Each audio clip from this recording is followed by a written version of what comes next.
Hello and welcome to PM Personality Profile. My name is Nana Ansakwa. And as usual, Fridays are becoming the most exciting as you don't know which personality we're going to talk to. Well, folks, today I'm talking to Adwoa Ghana. And you'll be wondering, who's Adwoa Ghana? Well, she has done a lot within the media circles of Ghana. First female president of GJA, and during her tenure, she instituted so many changes.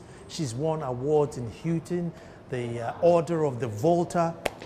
This woman has done a lot. And since the March is becoming a Women's Month, PM have dedicated a lot of our time to women who have achieved a lot. And that's why I am here. Now, until I get to her office, you don't know who Adwoa Ghana is. You need to stay tuned. But it's going to be an exciting interview. Stay tuned.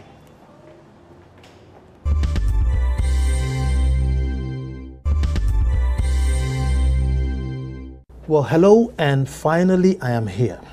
Now, the month of March has become a month for women. 8th of March indeed was International Women's Day, and we are celebrating women who have achieved great milestones. Now, you know, to be a woman, if a man takes one step and is recognized, for a woman you need to take about 12 or 20 to get even half the recognition.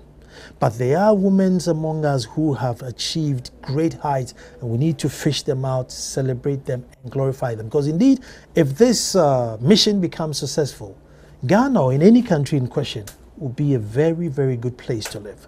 And therefore, I am here to talk to Adwoa Ghana. And I'm sure you're wondering, well, who is this Adwoa Ghana that Nana Ansakwa is going to talk to? Gifty Affenyi Dadzif. I'm just here to find out, how does she do it? Auntie Gifty. Yes, Nana. I am privileged, and I'm glad that eventually I've gotten you. It's a pleasure. I'm also very honored to meet you today. Well, I'm here to be inquisitive. I'm here to congratulate you and be inquisitive. So I'm going to go all the way back to find out. I mean, did you grow up with a silver spoon? Maybe, there was a lot of money at home. You thought, yeah, why not? Let me go out and find the cause of other people. How did you grow up, the beginnings? There wasn't a silver spoon, though. For about 10 years after marriage, my mother didn't have a child. So she had given up. But God was gracious. And I'm told she didn't even know she was pregnant. Wow. For 7 months, she didn't know. And so they thought it was fibroid. And eventually they discover somebody with a big head inside the womb. And so after delivery, the white doctor wrote baby Gifty. Normally they will write your husband's name around the baby. Yeah. Baby Gifty. And that is how I got my name. Whoa. A miracle from God. And so you will imagine that they would have pampered me, but it didn't happen. My mother felt that she was a strong woman, so she has to take me through the drill to be so strong, so that I wouldn't come into this world knowing that it's all roses. So no. So from the beginning, my father was a health worker. He's dead. Mr. Joseph Affenyi was a health worker, so we used to travel all around. And my mother was an entrepreneur, and anywhere we went, she would do the raking and make sure that, hey, hospital, how many bottles? Or they ton bottles. We'll have to fry sweet bat.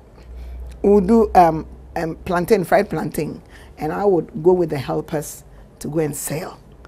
At that time, it was not child labor. Now they say it's child labor. So I don't get it, but we did that. And every 3 o'clock a.m., we had to wake up, do the morning devotion, and start the chores. So I leave my house now, 5:30. By 5:30, I'm out. Because you see... And it started all the way back then. That is it. So it was a good training for me. So that was it's going back to Mom. Well, she did well, though, because normally, if you have that single child, you tend to treat it with soft glove, and they call it jewel, and this and that, and So I'm surprised how she was able to still put her foot down and say, "Look, I don't care whether it's you alone. You will still go through the mill." She had a strong personality, very, very strong, and she wanted to inculcate that into me. In fact, even with me, she still says there, I was from cry. I want them be there, talk be there, or they are strong. Even even me, and people think that You're I'm fiery. Yes, you know. Wow. So that was it. So she wanted to put in me that entrepreneurial spirit from the beginning, because she sold everything, from charcoal to condo to textiles to everything. So she actually, God blessed her with a lot of properties. I see. I like the idea that as soon as you move into a new area, she just identified the shortfalls. And said, Oh, yes. These guys need this. Let's just move into it. Yes. I mean, when we went to Bui Dam, those days, we went to Bui Dam, it was a dam site. Bui, as in Bui. Yes. Yeah. I was very young. And that place, we had to sell wash bottles. Wash bottles? Yes, for the health center. Okay. You know, okay. so that, for the medication. The you know, medication, either yes. yes. To, yes. You see, again, going back, it's that spirit in the Ghanaian woman which I think as a society we see but sort of overlook. Because if you look at our markets, our farms and everything, it's all championed by women, but we just see but don't highlight it. And I think is Mama alive? No, she died at the age of 84. Wow. She was still active. She would come to Accra to buy her biscuits from Piccadilly or Honeytop, and she operated her shop to the last day. In fact, she was unwell for 3 days, and she operated her shop till those 3 days. Well, may 84. May God bless her soul. And she was my role model. Well, I was going to say she's left one fiery one out here for us. Yes, and you see, she had this thing I think I don't have, putting you straight and making sure that this is it. So this, like, I'll go for assignments as a Council of State member, come home and she will be like, have you looked at the time? Married woman, look at the time you're coming. Honorable my foot. This is not the question. Are you getting me? And I will try to explain to her that your times are over. But she thinks that you should be able to combine everything and do it well. And I said, look, I've called my husband. He's in the know. Everything is, no. You have to come home at a particular time. So, you see, I think that she was not flexible. I am very flexible. And that is what we are trying to put across. We'll get there. We're going straight to Winneba Secondary School. Yes. Now, so going through Winneba, did you know that, look, I'm going to go through this to become a journalist, or how was school? What were your plans? First of all, I went to Mofetro with the aim of going to Wesley Girls. My mom went to Mofetro. Oh, okay. Oh, long ago. And they put me on waiting list for some reason. And I said, no, I would take my second choice. And my mother said, why? I said, I had a dream that I should go to school this year. And they said, no, it's not a question of a dream. So your first choice was? Wesley Girls. Wesley Girls, okay. So I went to see some of the influencers in my society to go and talk my mother into it. Eventually she agreed. She didn't think that any good thing would come from that school. But I believe that it does not matter where you are. If God has put something on your inside, it will help you bring it out. So in Winneba, I remember... You must have been about, what, 13, 14? Yes, a young girl, yes. Yeah. I mean, to have that intuition at that age, that's what I'm trying to get to. Wow. I should go to the school, and that I'll make it. I had a dream. I didn't know what dreams were at that time. I told my mother I had a dream that Mama Chanma, I should from Ma, I should go now. No. So I believe in divine timing. When I went there, I don't know, but they started calling me Angela Davis. You know about Angela Davis in American history. And you talk about Angela Davis, she's a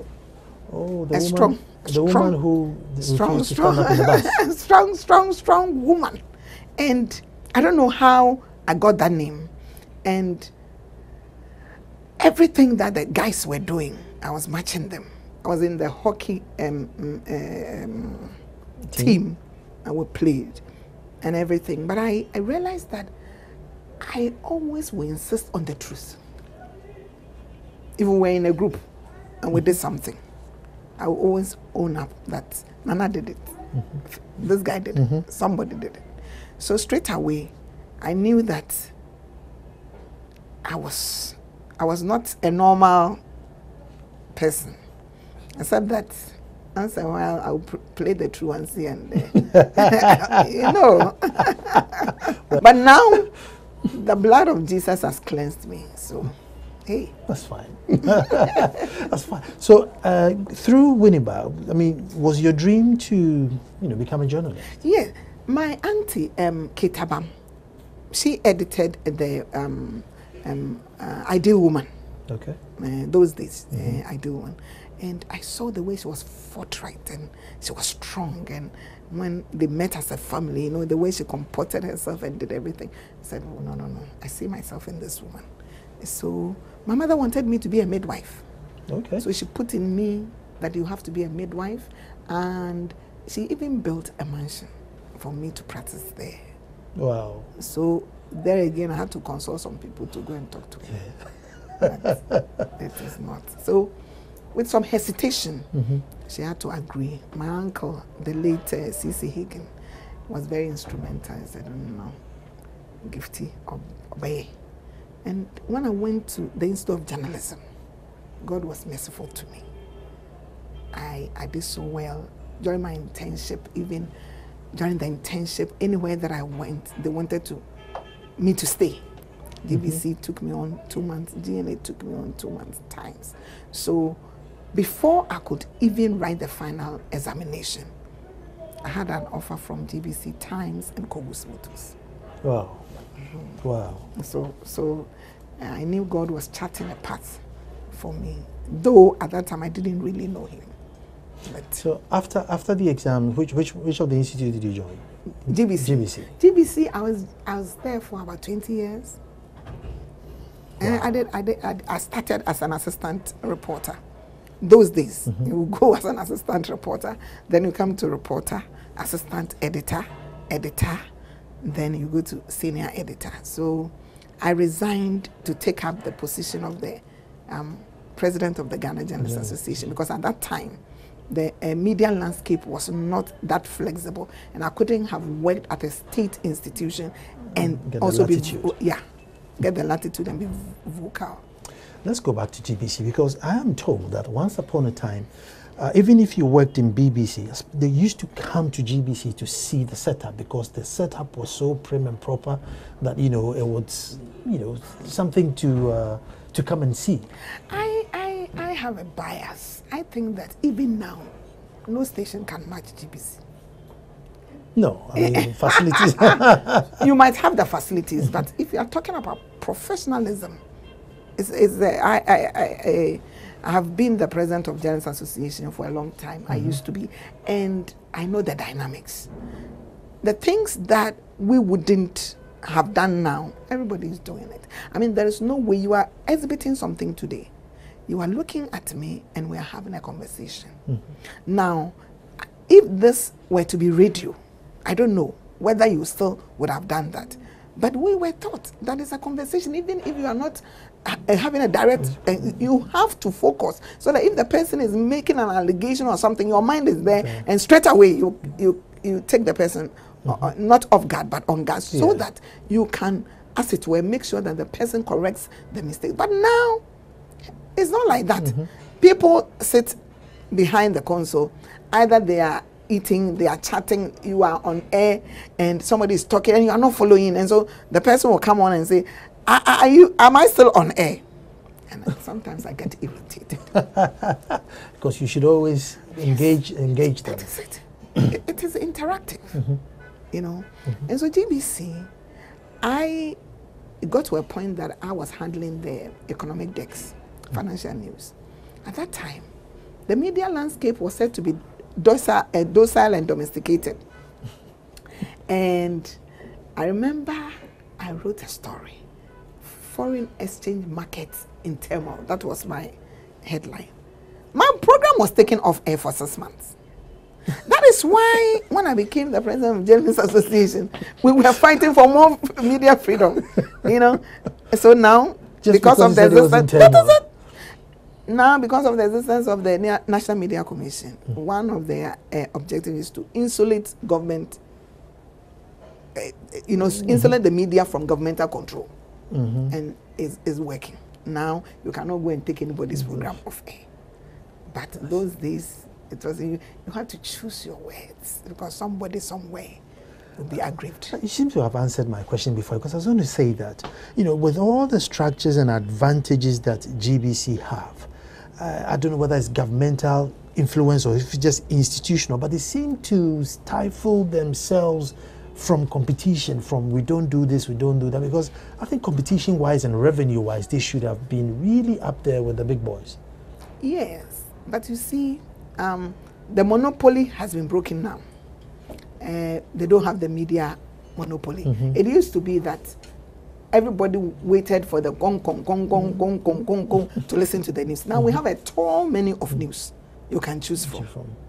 But if you want a comprehensive news item, not skewed, not skewed, you will have many people listening to the news from GBC.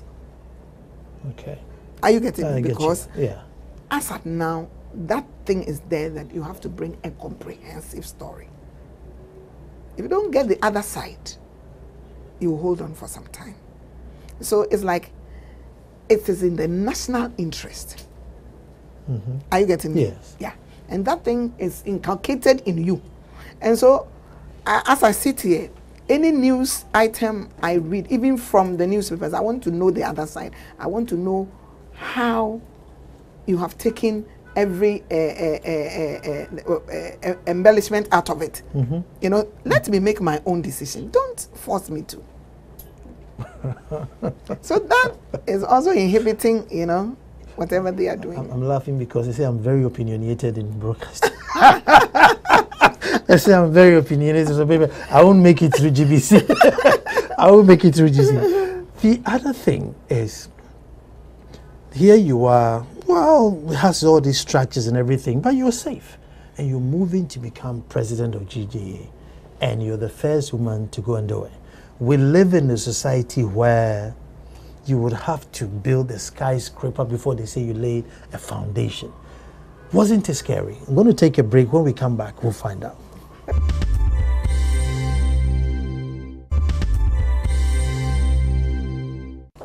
Well, heart to heart with Ajoagana, Gifty Affenyi Dadzif. She's done well and she has to be celebrated.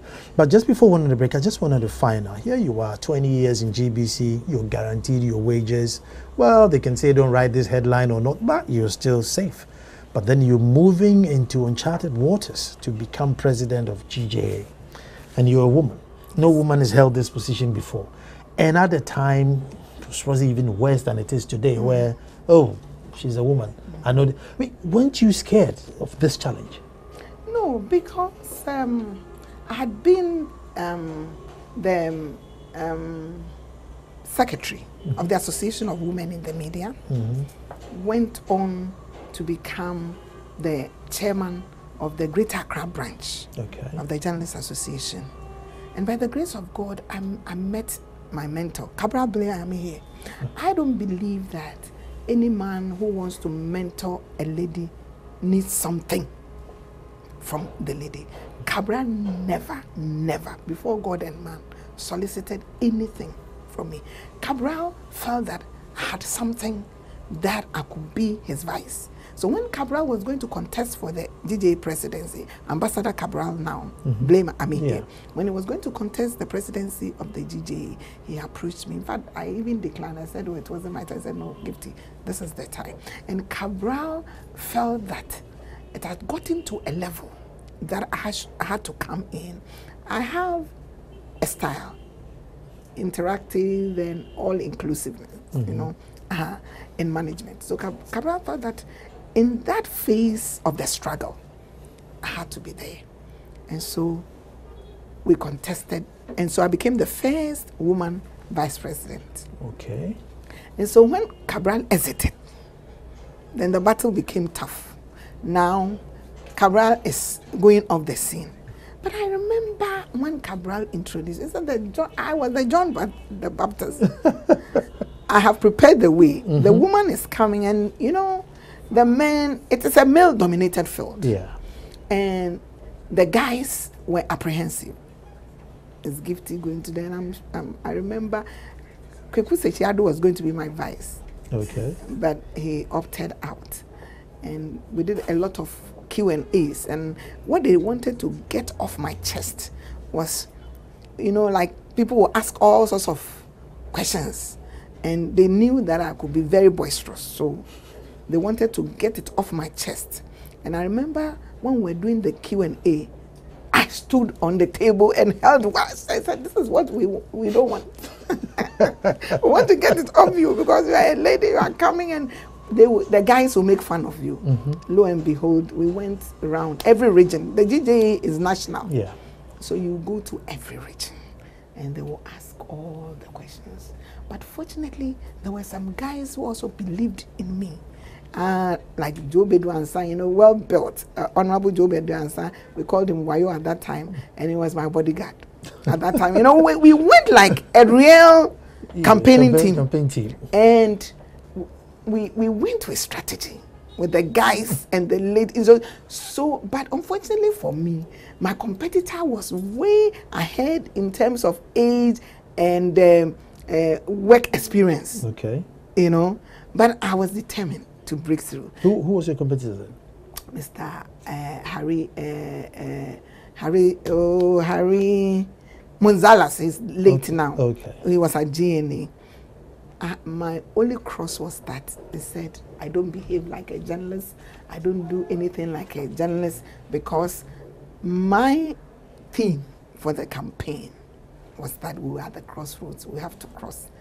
Journalists will have to dress well. Journalists will have to be accountable to the people of Ghana. Journalists must feel that we have a contribution, you know, to make in the nation.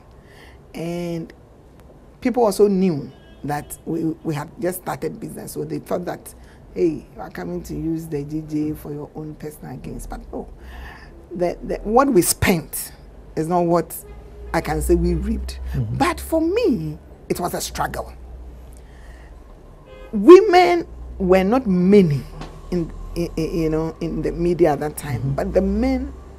But I also realized that when a man believes in you, in your capacity, it will help you to climb, and that was what the male colleagues did for me. And Kweku Bakon, Egbert, and all those guys were there for me. Wow. And I used academia, Mr. Kakari, Professor Gajipo, and all Yao Graham, and all those people, Professor Mensa Bonsu, they were so helpful. So I combined academia with the professionals. Wow. And so during my presidency, we did a lot of work on code of ethics, conflict resolution, how to report on conflict resolution. And during my presidency too, God was so gracious that this nation was going through a national reconciliation process. So we had to fashion out how we could report, because it was a new terrain. We will make or break Ghana. Say it and twist it small, a whole thing crumbles. And then election coverage, because 2000 we're going to have a watershed election. Yeah. And so we had to also fashion out guidelines to report effectively. And then we also wanted to introduce something that every media house will report from the press center. It was the first time. You get your figures from results from the press center. And I remember I stayed there 3 days without taking a shower. I would just, I would just use a towel, wash the vital part, and we were there. And that was the time I realized that, hey, we have gotten ourselves into something, because it was tough. Wow. But by the grace of God, we were able to see it through. And then we built, God was so good, He helped us build the national, Ghana International Press Center. And I'm grateful to the next leadership that came after me. They named the main hall Gifty Affenyi Dadzif Hall. And you deserved it. Ah, and you deserved it. Give glory and you to deserved God. it. Now, I was going to leave this till later, but I'll bring it in now because how does Mr. Dadzif? Yes. I mean, how does he cope? I mean, he must be Job. Are you married to Job? I don't know. He's my #1 critic. He monitors the media for me. Hey, Raja, and why should I hear about her? And that when do you get what I'm saying? And sometimes I know it gets to him. But one thing that has helped me is that I have opened the communication channel. He knows my itinerary, any move I want to discuss with him. And he's been very supportive. Only he's worried that I've taken on too many things, and it worries him sometimes. He thinks that I should take it easy. But the electioneering period was not easy for him because the way I was being bashed left, center, right, and people will walk to him and say, "Oh, you're crying, or leave the scene," you know. But he felt that there was something in me that I could help push the wheels of democracy forward. Sometimes it affects my domestic chores, you know. Yeah. Like sometimes they say, "Oh, we need this at home. These groceries should be." I come into a meeting. Those days, National Petroleum Tender Board, I was there, and I've forgotten about the groceries. Are you getting me? I know. And I have to apologize. Oh, Daddy, my my sins are many. Forgive me, you know. But I realized that because I was also trying to submit by admitting my shortfalls, is able to cope. Sometimes you are tired. I know. And you know you are tired and you are tired. And it's not on. I know. Do you get what I'm saying? Yes, I get what you're saying. I get what you're saying. So I have to make sure that I compensate in other ways. I have to compensate in other ways, you know, because the other thing I was leading to again with Mr. Dadzif, because you're so well known. Because I mean, I've never even seen his picture. Yes. You know, and if I met him, I'll probably walk past him. And I can imagine you was. This is Mr. Dadzif. His picture is there.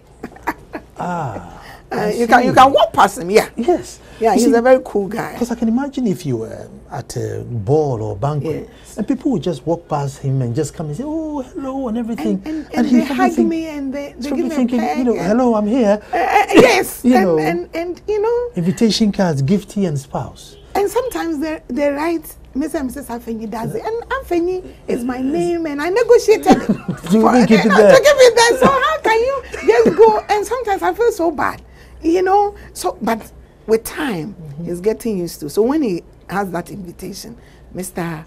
and Mrs. Affenyi Dadzif, he knows the person does not know him well. I say, many opportunity. I'm not catching you for Mr. But you see, there's a reverse side to it.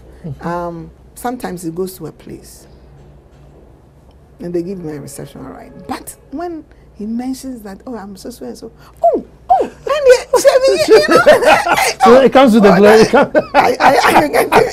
I know. So he likes doing that. You know, he likes doing that. You know, he feels good about it. But sometimes I pity him because during the GGA times, we will be moving from one prison to the other. Trekking from Anumabu to Akusi. You know, coming from Anumabu to crisscrossing, doing a lot of things. And I have also, by the grace of God, adopted this attitude of delegating but not relegating. Okay. So now I'm on top of what is happening, what is going to eat, what is going to wear, that and that. And I'm in constant touch with him. So he knows me. And sometimes he wants me to sleep. I'm not sleeping. I want to pray, or I want to read, or I want to do something. These days, I'm not in the media limelight. It's so, you know, he's getting it cool. But Oban was why a day. There's someone who call Oban was why a day. I'm going to TV so can't quite. You get what I'm saying? Yeah. And he's home saying, "I watch my home. I some like a you know." I'm like, "I can't deal with." Communication. All I'm gathering for you is communication. Communication is key. Communication is key.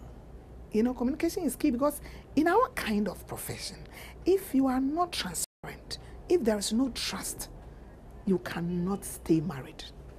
Because you are working with the guys, and everywhere I'm with the guys.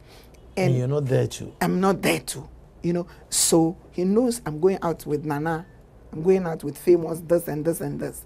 So if you come and tell him that, oh, I saw Gifty with Nana, he knows. I say here. So if maybe I told him in the morning that Nana will interview me in my office. It happens that we end up at multimedia. Straight away, I have to send him a text that we have changed the location. That is it. It's very important. Because it's very bad for a third person to go and give him that information. That is it. That is communication, guys. I'm learning. I'm learning. It's very key. It's very, very key. And I walk him through, like, I write a speech, I give it to him to edit, and if he has his own ideas, add on. Sometimes we argue over a paragraph. He wants me to take it out. He thinks it's too fiery. And I said, this is the meat. This is the whole reason why I'm going to give that speech. So then why did you give it to me in the first place? You know, we have that kind of, but God has been gracious. He's my boss. If he enters this office now, I'll get up for him, because in this work we do, he's the executive chairman. I'm the MD. I believe in what I preach. God has ordained that in the structure of the family situation, the man should be the head. So God created me, female and male, and blessed us. In the same breath, he created me to be a suitable helper. So I'm a co-pilot. In every plane that you don't have a co-pilot, but you have two pilots, I don't know what will happen. One will be taking off on the landing. But the co-pilot has a critical role as much as the pilot. And that is how we've been able to build First African from scratch to now by the grace of God. And so we work together, and it's extremely difficult. Sometimes I don't meet my targets. I have to report to the board. He's there, and he's not taking any answer. Sometimes I'm bringing a proposal. He is averse to that proposal, and it's giddy, giddy, giddy, giddy. But when we go to the house, I remove my jacket as the MD, and I take another jacket as a wife. And it's a thin line. You have to walk the rope properly. Otherwise, because I didn't meet my targets in the office, he's also upset. It means that, hey, when you come home, you know what I mean. So you should really be able to drop it. That is it. And jump the line. That is it. Yeah. Wow. And women aglow. How can I come here and not talk about women aglow? I would have brought this in anyway. See, now with all your achievements and everything, somehow, women aglow seems to be like your signature. I mean, like my flagship. Exactly. You know, it's as if that's where you started. You know, how have you been able to build it for it to become your flagship? You know, even though it came in at a later life. How have you built Aglow has been in Ghana for a long time. Our national president is Mrs. Dorothy Danso. Our head office is in Kumasi. I started off as an usher at the Premier Chapter. Rose to, by the grace of God, to become the vice president at the airport chapter. Now we call them fellowships. And then an editor of a magazine, Aglow magazine. Then during Mrs. Danso's tenure, she took me on as the national prayer director. And I coordinate the prayer meetings daily, and then at the Independence Square. She believes that prayer should be taken to another level. And as I saw the face of God, He's giving me rhema upon rhema about Ghana. And we do the intercession for Ghana with passion, because we believe that Ghana has a future. But then there are a lot of things that people think we shouldn't be praying about. But you cannot take the God factor from anything and be successful. So we bring everything before God every morning. It's a daily affair. As for the third Saturday, it's just bringing along many people, but we do this for Ghana. That is why they call me Ajwa Ghana. I love to be a Ghanaian. I'm going to divert and I'll come back to it. And, you know, like we see what you do, and I mean, it's very in line with Christianity. You know, yes. you look at your space, and every now and then you meet and you pray for a good purpose. However, a lot of women pray to really things that you sit down and think, surely that couldn't happen. You know, that can be of God or of Christ. If you know of, even if you know the basic of Christ, you wouldn't have gone to that church or followed that. And lots of women fall prey. I mean, is there any particular reason? I think that is why some of us have chosen to go into spiritual activism. I think that we are educating women now to read the scriptures and align the scriptures with whatever anybody is telling them. Pray with scriptures. Make sure your life is in accordance with the precepts of God. And you are home and dry. I mean, people are using women as something, and there are charlatans outside there. I have serious views about these things. And I think that if you really open the eyes of women into scripture, there are so many things they are not doing. And so now, many people are getting, so you know, we are amassing like bees, women. We are coming together, teaching them that a lot of things that are being done are not biblical. I'll take a break here, and then when we come back, we'll find out. Maybe we should take it in schools and start, you know, picking on the girls in school to make sure they don't become that vulnerable, because it's not fair. Stay tuned.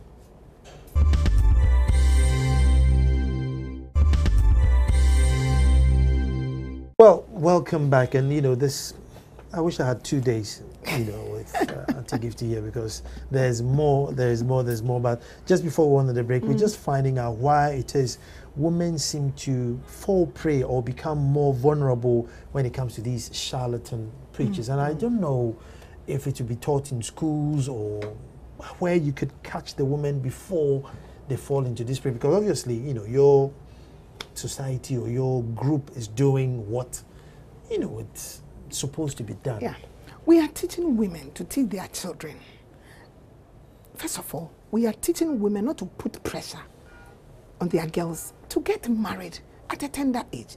It brings you to the place of vulnerability. You want to go to be prayed for to get married. We are teaching the women that the fruit of the womb is a blessing from God. You don't need to go to any pastor to put the Holy Spirit through you in that manner. Are you getting me? Yes. Yeah. And so, as we pray, you go to the hospital, if it is the will of God. Yeah. So you don't put pressure on even your own children. You know how mothers-in-law can do these things. So we are taking the cultural aspect, you know, what the societal influences are, to make sure that the women understand what the Bible says about this. Because of the pressures on women, that causes them to go for. Do you get what I'm saying? To go for all kinds of prayers and the like. And also to let them know that if you have a contact with God, you can go through God, through Jesus or whatever you want. But we are saying that through Jesus Christ, He is the way. So you can go through Him. And your first point of call shouldn't be your pastor or whoever. When you have a problem, now pray to God. You need direction. You can go to your pastor for direction. But it shouldn't be that everything, if you don't talk to your pastor, you are not able to move. Oh no. Why? We have overseers. Yes, the Bible talks about shepherd. I go to church. I'm a Methodist. It's not everything that I'll run to my pastor. That is what brings that problem. Do you get what I'm saying? And if you men will also allow the women to be themselves, because there are a lot of pressures from homes that will drive the woman to go, so that I need this divine intervention, I need this divine intervention, I need this divine intervention. So if the men will relax on the pressure, and the women will also relax on the pressure, we'll be there. To all live a better place. Oh, yes. Obviously, I mean, you are an example of it. Girl-child education. And we're in 2014. You know, I still think there isn't enough revolution pushing girl-child education, and we should have done that by now.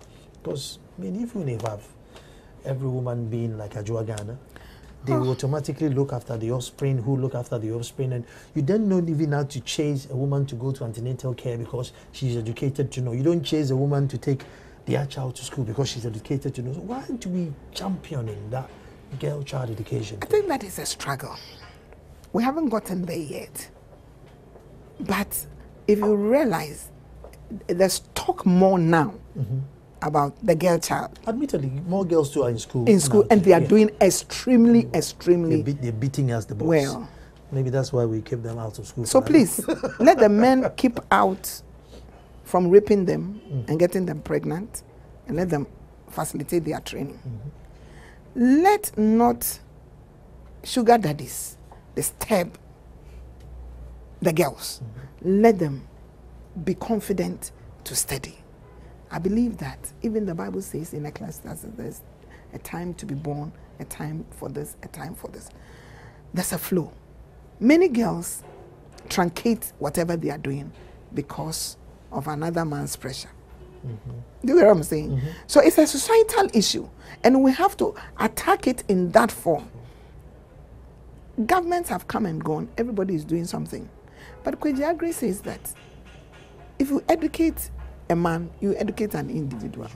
If you educate a woman, you educate the whole nation. So if you go through even the award system, you realize that even the girls now are getting on top of their class. They are getting their awards and everything. So it's a struggle. And we are proud of what the schools are doing to bring the girls up. I don't know about your community, what you are doing to let the girls go to school. Well, I pat myself on the back. I recorded 0 teenage pregnancy. So. You realize it's a big problem. In other places, yes. That is why I'm making an appeal. That let's leave them to school. And Ghana will be a better place. But then I know you have 2 daughters, right? Yes. So how are you able to insulate them from this societal pressure? Because you see, once they leave you, you only have control of when they are with you. So how are you able to, let them stay within, reasonable control while they are out there? I missed it initially, but now I'm bringing myself to look at the problem in a bigger dimension. The way my mother treated me, she wouldn't go near sex education. So initially I was, but now I've known that you have to actually engage them to know that if you go here, this is what is going to happen. If somebody calls you and tries to, as it were, talk you into something, what you have to do, whom you have to tell, and the like. So I try to get closer to them, to know their challenges. Because hitherto I was so stiff, and I realized that it was not working.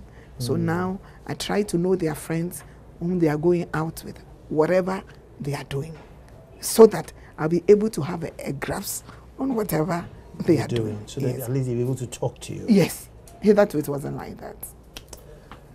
That's an award-winning lady. I can't go through the awards. I mean, it just goes on and on. Honorary member of Houston, Star, Volta. Order of the Volta is the Ghana State Award. State Award. I mean, it goes on and on and on. Congratulations. Thank you very much. My time is up. But I hope that, I can get you on a different platform to talk about something about the media today. And I'll come back so we talk about it. Yeah, before I end, I also want to say that may God give you the wisdom you need for your community. Thank you. Many chiefs have done things that they shouldn't have done. If you look at the land problem, for instance, chiefs have sold multiple lands. May it not be your portion. Amen. And it's not. May I haven't sold a plot of land. I have not even sold a plot of land on record.